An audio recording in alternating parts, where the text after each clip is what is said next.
Okay, back to our discussion about pedophiles. So we've already talked about the situational types of pedophiles, and now we can talk about the preferential side of it, and maybe even get into um, some of the child molester types or subtypes. So let's go ahead and talk about the preferential.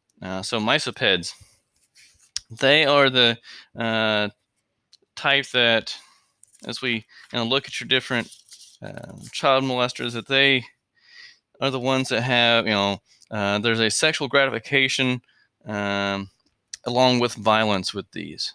Okay, so unlike situational, all those situations I described these are people who would, situationally be with children just because of uh, vulnerability, because they're there, whatever, right? But preferential, they're the ones that are actually seeking out children.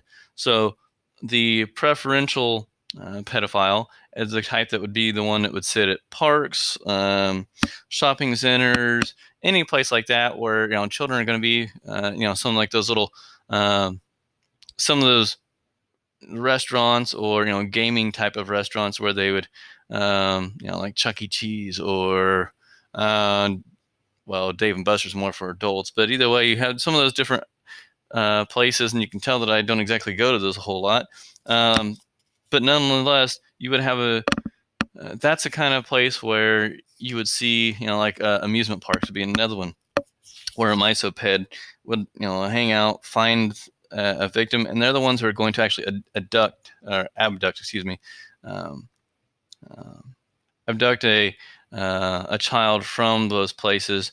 Also, public, say swimming pools, is another area where it may occur because there are not a lot of people, and they'll just take them from a scene.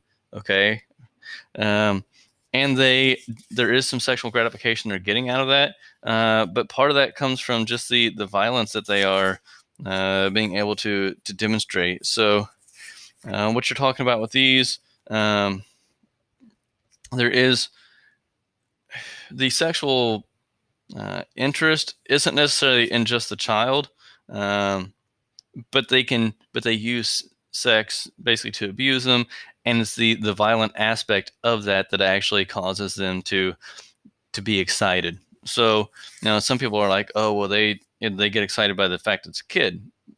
Not necessarily. I mean, they have a sexual, or there may be some arousal with that, but it's more so the violence that they can, the ability to be violent towards that child, while also being sexual, kind of culminates in them. That's what they're after. Okay, they may stalk a child. Usually sit, like I said, find a place to sit or observe the children, find out who's going to be most vulnerable, and then take them by force. But then um, they once they have the child, the misoped will, not always, but can, like I said, they will be violent, but sometimes it also involves torture. Sometimes it's humiliating. They'll mutilate their victims, as long as they basically feel superior to their victim. That's what they're after, and unfortunately, children present a good target for them. Okay. Um, they may use weapons, and they typically do premeditate what they do as far as how they're going to take a child, where they're going to take them, what they want to do. That's common. So, um, so I thought I'd just kind of point some of those out. So I think that pretty much takes care of the misoped. The next group we're going to talk about, as you can see, is the fixated. So basically, the fixated individual doesn't really have any activity with people their own age. Usually feels uncomfortable around adults for whatever reason. Sorry, here, I gotta fix my headset there. Um, but there's a particular age range that these individuals go after. Some of them have and they're fixated on, say, 8 or 9 year old kids, or kids that look that age. Some of them may want to go a little bit older, but usually, unfortunately, the common one's probably going to be right around the age I described. There is we'll also talk about a fixated child molester, but when we're talking about fixated pedophile, I guess the difference is that there's it's a misguided, they want to call it love, misguided love of children. They may court them, they may try to basically get involved with things that they are doing, and it's more like a seduction type of ploy, or a way to show interest and kind of work their way. Remember, I said pedophiles tend to do more coercion into once things become sexual or intimate. But they, like I said, it's more of a grooming process with the fixated. So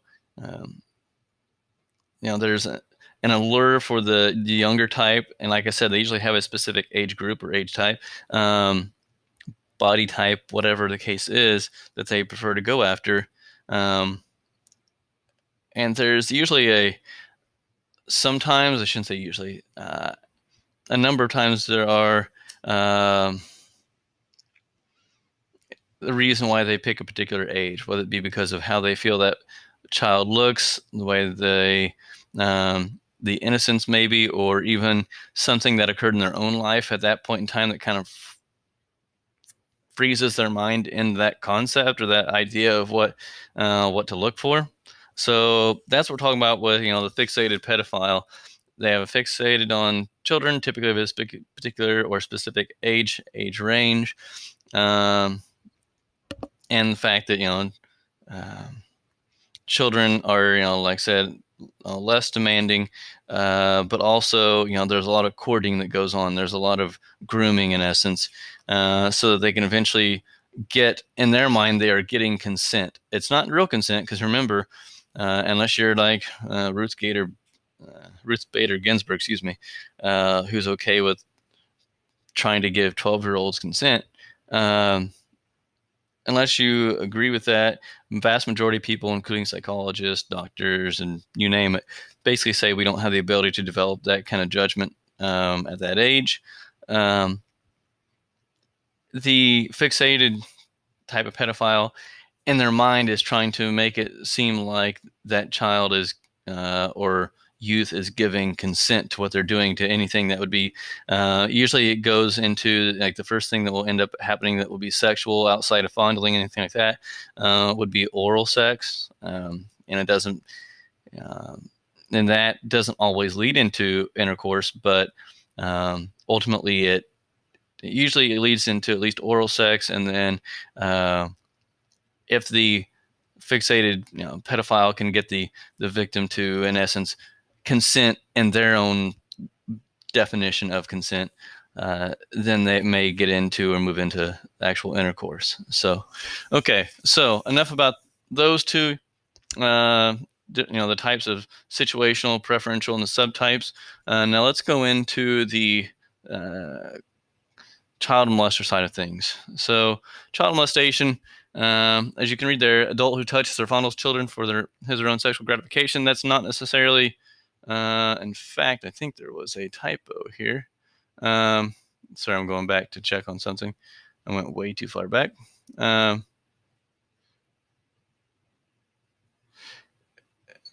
And no, there wasn't. I was just reading it incorrectly. So that is right. It's for sexual gratification, but the thing is, there's no love involved. It's like basically using a child as a form of sexual gratification, or a means to an end to get sexual gratification, but you basically view the child as nothing more than that. There's no love for the child. You can kind of toss the child to the side when you're done. That's basically a child molester. There's no grooming or coercion. It's mostly just force or, like I said, just using a child. Okay, so neither one are obviously good. I think people have both types have some mental issues, without a doubt. But nonetheless, and they all need to have some punishment that goes along with what they do. But either way, like it says here, children are there to be abused and then discarded. So what's types we're going to talk, and there is more physical force that child molesters tend to use. I mean, since there's no feeling of, like I said, intimacy or wanting a intimate relationship with this child, or love as they want to term it. Okay. Um, then there's no need to do that. There's just, you use physical force to get what you want and then discard. And that's kind of child molester. There are 3 groups we can talk about: sadistic, fixated, and then the immature or regressed type. So sadistic should be pretty self-explanatory. Very aggressive. Person has an antisocial personality. A lot of times they are sociopaths, sometimes psychopaths, but mostly at least sociopathic. A lot of times they have criminal records because, like I said, they are just that violent personality. They don't have, they have that flat effect, which means flat affect, if you want, with an A. So they don't feel the different emotions. Once again, this is why they're going to view the child as just an object. They tend to have, and yes, I know that most of your offenders are going to be males. However, there are, for all the types we've talked about so far, and even whether it be pedophiles or child molesters, there are women that do this too. So don't think it's an exclusively a male thing. There are females out there. The difference is, a lot of times it doesn't get reported simply because if the victim is old enough, if it's a male victim for a female offender, sometimes it's viewed as, instead of being viewed as a crime as it is, some people are like, oh yeah, like you see the different things on internet or on the news, for example, that some grade school teacher, was, or even high school teacher, whatever, was having sexual relations with, different students at the school. People think, oh yeah, that's really cool, or no, it's not. But also, like I said, that's part of the reason why it doesn't get reported. So it's not considered as much of a violation of someone as opposed to a female being molested. Okay, so all right, but back to what we're talking about here: sadistic child molester. They do have a sexual preference usually for young boys. There's often mutilation that occurs besides the torture that goes on with all this. There's also mutilation. Sometimes you can actually have decapitation, and cutting of the different genitals. This may be cutting off of the penis or testicles, and it's not uncommon for them to, if they do mutilate the body by cutting off genitals, to take those genitals and put them either in the mouth or anus of the victim after they're done. Okay, so oftentimes the sadistic offender tends to end up killing their victim also. So it doesn't always happen, but it, once they reach that point, then yes, it's obviously not that uncommon for them to, once they've killed them, that's when they mutilate them, cut them up, put the penis or testicles in mouths, anuses, etc., to be further degrading. Okay. The sadistic offender tends to be geographically transient, which basically means they are okay with traveling. These people, once again, going back to what we talked about with killers, sadistic killers also have the ability to move around. They have the personality that allows them to. Okay. Let's see here. That's really about the gist of it, as far as I don't want to get into too great of detail.